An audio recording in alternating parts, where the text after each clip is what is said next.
Does growing your own food actually save you any money? Is it worth it to start a garden if you have to do one that's really small? These are some of the questions that I hope to answer for you today as I share my personal experience of how much money I really saved by growing my small garden this year. So if that interests you, keep watching because we're going to dive into all the numbers.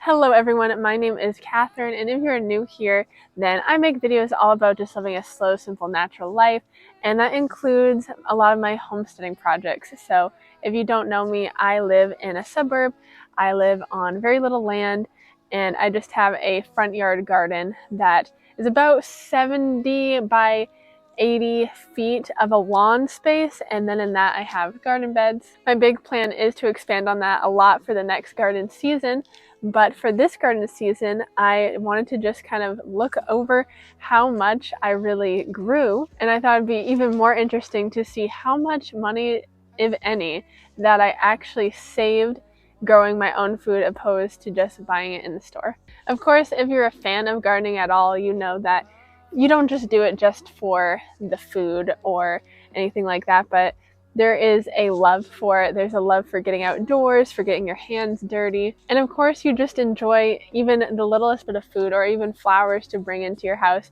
It just makes you feel very prideful, and that's enough to grow a garden in itself. So if you're just wondering if I should grow a garden, if you've been contemplating it, let me just tell you, yes, you absolutely should. I don't care if you're in an apartment. I have a whole video on how to homestead in an apartment. I don't care if you've never grown before in your whole life. You definitely should start. And it's worth it just for the enjoyment of it and just for being outside.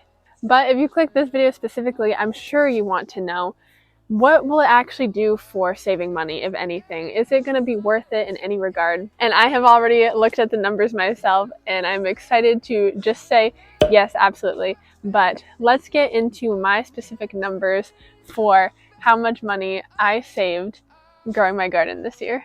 A couple just little disclaimers, I guess you could say. I'm actually going to be rounding this down by quite a bit. So, one, I didn't know I was going to do this video at the very beginning of gardening season. So one thing I didn't do is separate the weight of my Roma tomatoes versus cherry tomatoes.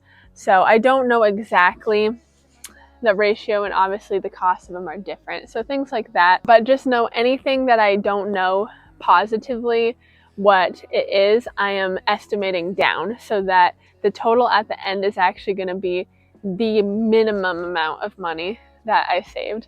That's just a little tip for life in general, as I always like to estimate down so that you are going to be happy with things opposed to overestimating and then be disappointed. Oh, and also I'm not including every single little thing. There's some things like Swiss chard, for example, I harvested from a couple times. I'm not going to include that just because I'm not including every single little thing, and also I still have lettuce and stuff growing.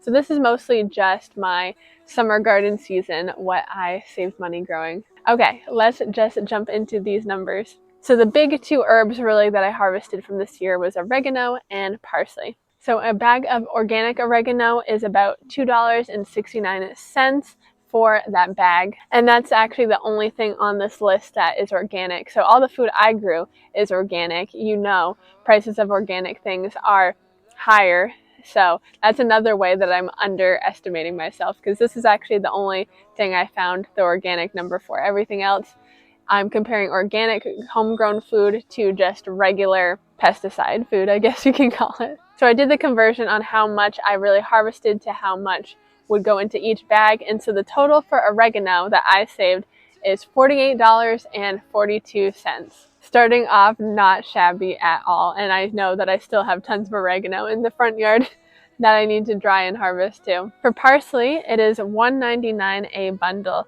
and going over how much I've harvested for parsley, I have saved $35.82. And keep in mind too, this is fresh herbs, which is cheaper than getting like dried herbs, but I'm drying all these herbs and saving them, and so things go even further than it seems to, because anything that I'm turning into something else, if I just bought the already pre-made version, it would be even more expensive. So it's just exciting to look at the numbers.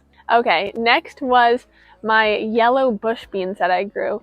and no store seems to sell these, and they haven't been selling in farmers markets and stuff, so I don't know what they would be selling for as actual yellow beans. So I had to go with the closest thing, which is green beans, which is not even close to the goodness of yellow beans. But green beans were going for $1.99 a pound, and so how much I grew would be $19.90. And that is a big underestimation, let me just say, because I know when I've bought yellow beans from farmers markets in the past, it's way more than that. So just keep all that in mind as I'm going over this. I threw in the couple cucumbers that I grew. Cucumbers are about 99 cents each, and so that would be $2.97 that I saved on cucumbers. This is the one thing I added of something kind of made. So I made one thing of pickled beets from beets that I grew myself.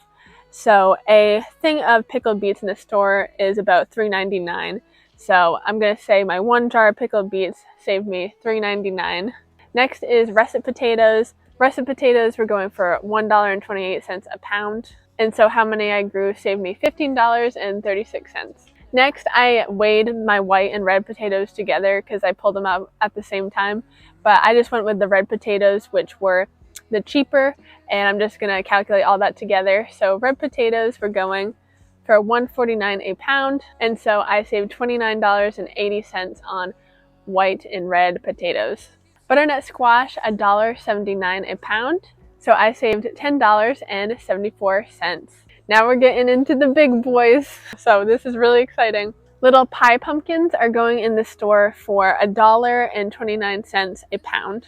So with the amount of pumpkins that I grew, I am saving $134.16 on pumpkins. Now that's a big one, right? That's like a pretty substantial number, I'd say. So as I mentioned in the beginning, the tomatoes, they're the big boys this year. I grew so many, and unfortunately I didn't think ahead of time that I should really separate the different types that I grew and weigh them differently. I just put them all together.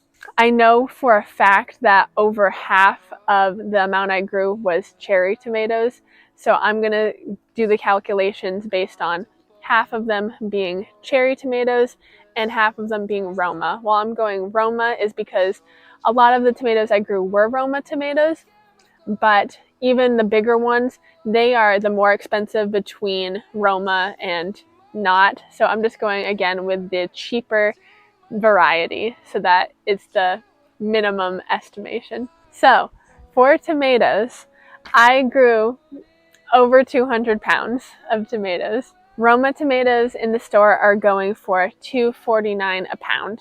Just throwing this out there, if all my tomatoes I grew were Romas, then I'd be saving $482. But they weren't, so I'm going with half of them for that number, so that is $2.49 in Romas.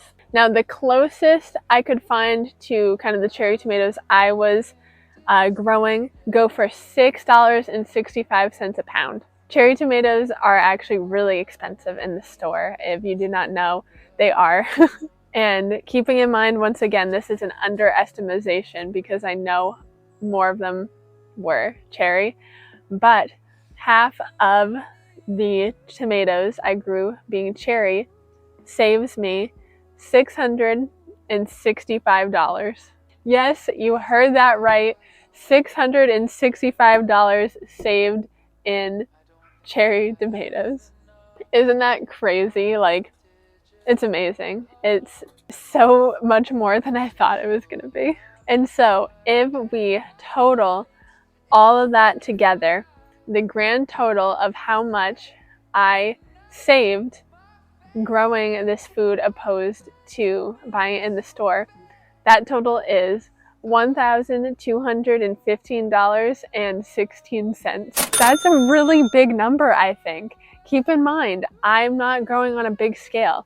I'm growing in small beds in a front yard in the middle of the suburbs, and I really think I did a good job. If you want to take out the cost of the seeds so that we can get the better idea of the total, maybe I spent $60. I don't think I spent that much this year, but maybe I spent $60 in the seeds, so the upfront cost, And that would still leave me with $1,155.16 in savings. That is not shabby. That is good savings, especially in the time we're in right now. All money is really helpful, and anything you can save is so amazing. So of course, a couple caveats to that as well. Money goes into building the garden beds, filling the garden beds with soil, and in my case, building the fence that's around the garden beds that I built last summer. Those, of course, are all costs as well, upfront costs towards the garden. But do keep in mind that those things are going to last seasons and seasons and seasons. So although it is a big investment upfront, and it can also cost differently depending on resourcing materials or just what materials you choose. But although that is the case and that is true, even if I factored in the amount for the fence, even though I built it last year and not even this year, and garden beds, same situation, had them already. Even if I put the costs into those, I'd still be on the net positive end. And those investments are going to last for seasons and seasons and seasons, like for a very long time before I'd have to put more money into fixing things or, replacing boards or anything like that. So if you're looking at growing your own food, of course, there's variation. Other people who do homesteading and stuff like that, it is true that it is a lot of costs that can go into some of those things. But especially with gardening over something like animals, I really think you are going to come out saving the money. And just to reiterate again, and that's not even counting in the fact that all this food's organic and all this food, we know exactly where it came from. Different varieties that you don't get in the store, and it just tastes better. All those things also add value to it, which we can't even factor here with the numbers. So my hope is that this video definitely inspires you to take the leap, and if you've never gardened before, to start that garden next year. But even if you have gardened before, maybe this can help you to want to take it up a notch, see maybe where you can add more beds or dedicate more space to beds. I think gardening is such an important skill that everybody should have knowledge in and everybody should be able to do. And in my ideal world, everybody would be gardening to some extent. I don't think everybody needs to be, having huge fields or even doing it to the level I'm doing it, but I think it's such a wonderful hobby to participate in, even on the smallest scale. And anything you get from it is a net positive. I truly can't think of anything negative about gardening except, if you don't like getting dirty, you're going to get a little dirty. If you don't like being outside, that's not going to be your favorite, but I would challenge you to push those boundaries because those things are good for you. Getting a little dirty, getting outside, it's good for your soul, good for your body. But I do hope that convinces you. And if you like this kind of content and want to see more in the future, please consider subscribing to join this community of like-minded folk. I put out a new video every single Monday all about slow, simple, natural living. Let me know down below what you think of this video. If you grew a garden this year, if you feel like it saved you any money. If you have grown a garden, what is your favorite thing to grow? And if you haven't yet, what are you excited to grow? But with that, I'm going to get going, and I do hope to catch you in the next one though. So, bye-bye.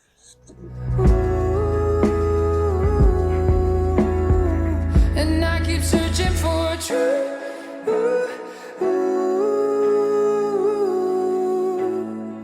Got the millennium.